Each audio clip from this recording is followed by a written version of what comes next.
Put on a new phone holder.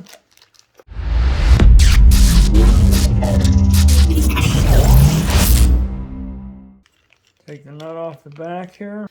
You want the small set. This one here is slightly smaller, so we'll use that.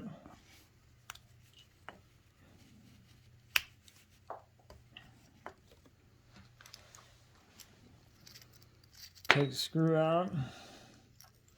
There's a little washer on it, don't lose it. Put the small set into the clamp. Small set of bushings. Set it around the handlebar. Like that. Take your Allen wrench, run it down.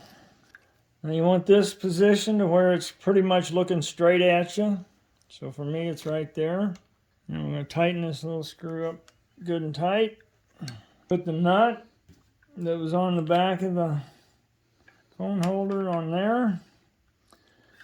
And just pop that right on. And then put the nut on it. And snug the nut up. Your phone has to have a thin back. You can't have a little holder on it or nothing. And there you go. Now you're ready to go.